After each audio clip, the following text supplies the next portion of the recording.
थारैनो मैया आरो दिनैनि साना जोंनि थाखाय खोब दुखुनांथाव सान। जोंनि नदुवार हालामनिनो अन्थाइबारि गुदि फरायसालिनि थाखो फोरोंगिरि कैलाश दिजु सरगयारि, बिथाङा थांनाय 24 अक्ट'खालि मोनसे जाब्रबथायजों सिरियास जानानै गुवाहाटीनि GNRCआव फाहामथाय लागासिनो दंमोन। नाथाय बिथाङा गावनि जिउजों जुजिनानै मैया फुंबिलिनि 9 रिंगायाव जेननांबाय। जों नुनो मोनै बेसेबा गोजान रायजोआव बिथाङा बिदाय लाबाय जोंनिफ्राय। दा बे जोंनि थाखाय खोब सुफुंख' हायै मोनसे खहा जानानै थाबाय। बिथाङा सासे फोरोंगिरि मावनायजों लोगोसे सासे समाज सिबियारिमोन। हारिमुआवबो बिथाङा गोग्गोम दखल दंमोन आरो लोगोसे थांनाय 27, 28 आरो 29 डिसेम्बराव जालांनाय नदुवार गुदि बर' थुनलाइ आफादनि सनाथि मायथाइ फोरबो फालिथाय, बिनि थान्दै मेलाव बिथाङा गोदानै नदुवार गुदि बर' थुनलाइ आफादनिनो नेहाथारिनि बिबानखौबो मोनदोंमोन। बिथाङा बिबान रुजुननाया बारा गोबावानो जायाखैमोन आरो बेजों लोगोसे बिथाङा बिश्वनाथ जिल्ला दुलाराय बर' फरायसा आफादनिबो बारग' लोगो हारिमु नेहाथारिमोन आरो जोंनि बिश्वनाथ जिल्ला बर' थुनलाइ आफादनिबो हारिमु नेहाथारिमोन। बेजों लोगोसे बिसानिबो बिथाङा सासे बोसोनगिरिमोन आरो बेनि अनगायैबो बिथाङा गासैबो बिथिङाव दामनाय देनाय, मेथाइ रोजाबनाय, मोसानाय आरो फरायसुला फरायसुलिफोरजों खाथियाव थानानै सासे गारजेन महरै, सासे फोरोंगिरि महरै, सासे दिथागिरि महरै बिथाङा खाथियाव थानानै बयखौबो खाथियाव सोमोन्दो खालामनानै बिथाङा खामानि मावदोंमोन। जायनि जाहोनाव गोबां फरायसुला फरायसुलिफोरनिफ्राय बिथाङा अननाय मोनदोंमोन आरो गोबांनिफ्राय बिथाङा बाख्नायनायखौ मोनदोंमोन। दा बेनि थाखायनो बिथाङा सासे फोरोंगिरिजों लोगोसे सासे मोजां दिथागिरिबोमोन आरो सासे मोजां हारिमु सिबियारि सुबुंमोन। दा बेबायदि सासे अलंबार महरनि सासे सुबुंखौ खोमाना लानाया जोंनि थाखाय खोब दुखुनांथाव। दा माथो खालामनो, जोनोमजों लोगोसे थैनाया मिथिंगानि नेम, संसारनि नेम। बेबायदि जोनोम जाबाय जेब्ला जों सानसे थैनांगोन। नाथाय बिथांनि अबथिरा जिउ गोमानायाव जोंहा गोबां खहा जालांबाय। दा बे खहाखौ सुफुंनो थाखाय हयथ' जोंनि थाखाय गोबां सम नांबावसिगोन। दा जायखियानो जाया मानो जोबथारनायाव आनान गसाइनि सेराव आर'ज गाबगोन। आनान गसाइया जाहाथे बिथांखौ गावनि सेराव अराय आलो गोजोन जायगा होगोन आरो बिथांनि जिथु आद्रा थालांनाय खामानि, बेखौ जोंनि समाजनिफ्राय जों बयबो मावनो हागोन इयुनाव। आरो बिथाङा जोंखौ सोरगोआव थानानै मदद आरो थुलुंगा हरगोन, बेखौनो आसा खालामनानै आरो लोगोसे बिथांनि जिथु दुखुथिया न'खर, बे न'खराव दिनैनि बे दुखुनि समाव जोङो बिश्वनाथ जिल्ला बर' थुनलाइ आफादनि जानानै बिथांमोननि दुखुआव समानै बाहागोआरि जाफाबाय। जाहाथे आनान गसाइनि अननायाव बिथांमोननि न'खराव आलो गोजोनै गोहो आरो बोलो लानानै गावनि गथ'खौ, बिथांनि अनजालि बिसिया जाहाथे गावनि गथ' गथायखौ मोजां सोलोंथाइ होनो हायो, इयुनाव साफा मोजां सुबुं खालामनो हायो।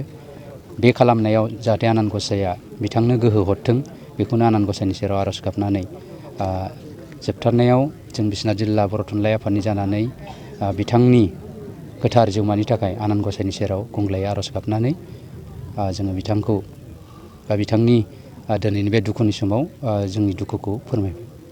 बर' थुनलाइ आफादनि सासे बिबानगिरि हिसाबै बर' थुनलाइनि सेन्ट्रेलनिफ्राय लाना जिल्ला केन्डेल लाइटिं सावनायनि माबा मोनसे फोरमायथि हरनो नामा? बेखौ जोङो हास्लाबासै। जोङो बेखौ खालामगोन। बिथांनि गोथार जिउमानि थाखाय जोङो जिल्ला नाङै जोङो बेखौ जिल्लायाव बिथांनि जिउमानि थाखाय जोङो केन्डेल लाइटिं, जिथु आलारि बाथि सावनाय हाबाफारि, बेखौ जों खालामगोन। जोङो मैया जों बेखौ हास्लाबासै। दा बेजों लोगोसे जोङो जिल्लानि सिङाव थानाय गुदि बर' थुनलाइ आफादखौबो जोङो खावलायगोन मोनफ्रोमबो गुदि बर' थुनलाइ आफादा जेन बिथांनि गोथार जिउमानि थाखाय इसोरनाव बोर बिनानै बिथांनि जिउमाया जाहाथे आलो गोजोनै जायगा मोनहैथों बेनि थाखाय केन्डेल लाइटिं खालामनो थाखाय जोङो खावलायहरबाय। मोनसे दुखु फोरमायनो सानदों मानोना अन्थाइबारि गुदि फरायसालिनि सासे लेङाइ फोरोंगिरि दिजु गयारि होननाय बिथाङा मोनसे एक्सिडेन्टआव हरखाबै बिथाङा मैयानि सानाव 29 फेब्रुवारि बिथाङा रुंसारि जालांबाय। दा दिनै जोङो बिनिनो दान्दिसे बिथांनि जि रुंसारि देहा बेखौ बिदाय होनायाव बाहागो लाफैदों। दा जोङो बिश्वनाथ जिल्ला दुलाराय बर' फरायसा आफादनि जानानै दिनै दुखु मोननाय आरो फोरमायदों आरो बेजों लोगोसे बिथांनि जि न'खरनि गासैनिसिबो दुखुआव जों बाहागि जानानै दुखुखौ जों फोरमायफादों।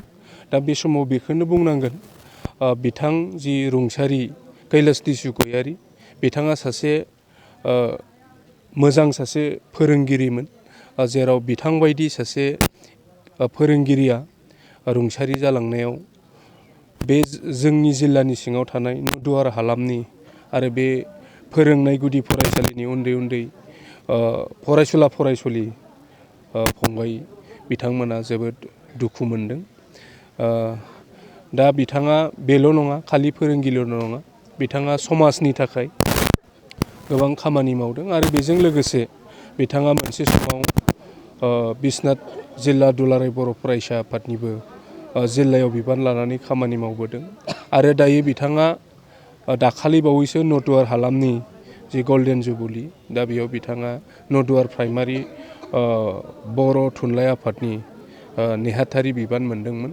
दा बे समाव जों गोथौयै फोरमायदों जे बिथांबायदि गेदेमा सासे बर' हारिनि मावथि बिथाङा रुंसारि जानायाव जोंहा हारि हिसाबै आरो ओनसोल हिसाबै गोबां खहा जादों।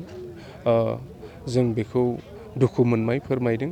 दा बेनिखायनो आङो बे समाव बेखिनि बाथ्राखौ आंनिफ्राय आं जिल्ला एबसुनि जानानै न'खरनि गासै सोद्रोमाफोरनिसिम आरो बिथांनि जि जिउमाया सोरगोआव आलो गोजोन थाहैथों आं बे समाव आफा आनान गसाइनिसिम आर'ज गाबबाय आरो न'खरनि जि दुखु बे समाव जों जिल्ला बर' फरायसा आफाद हिसाबै बिथांमोनजों जों लोगोसेयै दुखुखौ फोरमायबाय।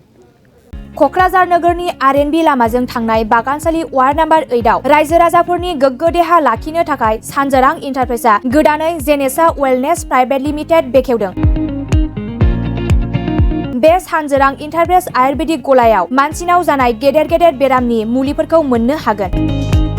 किडनिकआव अन्थाइ जानाय, आथिं आखाइ जरा जरा सानाय, लिभार गाज्रि जालांनाय, मोदोमनि माननाय आरो बेनि अनगायैबो बायदि गेदेर बेरामफोरनि मुलिफोरखौ बे सानजोरां इन्टारप्राइजआव लांफैनो हागोन। सानजोरां इन्टारप्राइजआव गासै बेरामनि मुलिफोरखौ हलसेल राङावनो लांनो हागोन। सानजोरां इन्टारप्राइज बिगोमाया फोरमायबावनाय बायदिब्ला नैबे 9954157149 जानबुं नाम्बारनि गेजेरजों नोंथांनि गोनांथि जानाय मुलिफोरखौ सुलाद लानो हागोन।